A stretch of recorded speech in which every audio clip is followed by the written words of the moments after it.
on nous dit que la franc-maçonnerie du rite écossais ancien est acceptée à 33 degrés et c'est fini. Mais en fait, au-dessus de ça, vous avez une maçonnerie qui s'appelle le bénébérite, hein, interdite aux non-juifs. C'est très clair. Interdite aux non-juifs, seuls les juifs de sang de la mer, etc., peuvent y rentrer, et il se trouve que, alors, ils répondent, non, mais ça n'a pas de lien, etc. Bon, non seulement ça en a un, mais on a, j'ai retrouvé les preuves, des chartes signées entre Albert Pike, qui est celui qui est l'auteur d'ailleurs du fameux dogme rituel de la franc-maçonnerie, qui est le livre, un des livres phares des maçons de haut grade. Eh bien, Pike, avec le bénébérite, ont fait un accord de réciprocité, qui a été signé en bonne et due forme. Alors, il faut savoir que Pike, le fameux Pike, était aussi un des grands maîtres du Ku Klux Klan. Mais attendez, vous n'êtes pas au bout de vos surprises. Parce que non seulement... Alors d'ailleurs, le triple K de Kadosh, hein, du 30e degré, fait aussi référence au Ku Klux Klan. Mais vous allez voir beaucoup mieux, c'est que le bénébérite aussi a eu des liens avec le Ku Klux Klan.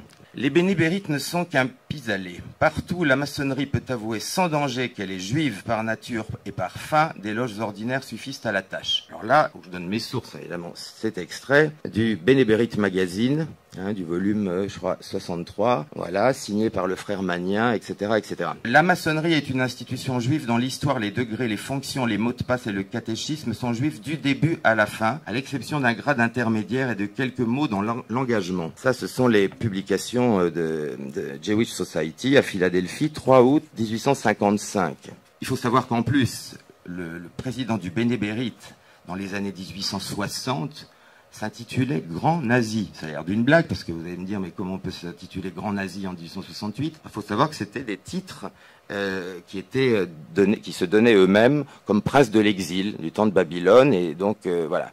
Alors ça, je pense, c'est quand même intéressant. Donc le grand secrétaire s'appelait Grand Sahar, et le grand président s'appelait Grand Nazi. Bon.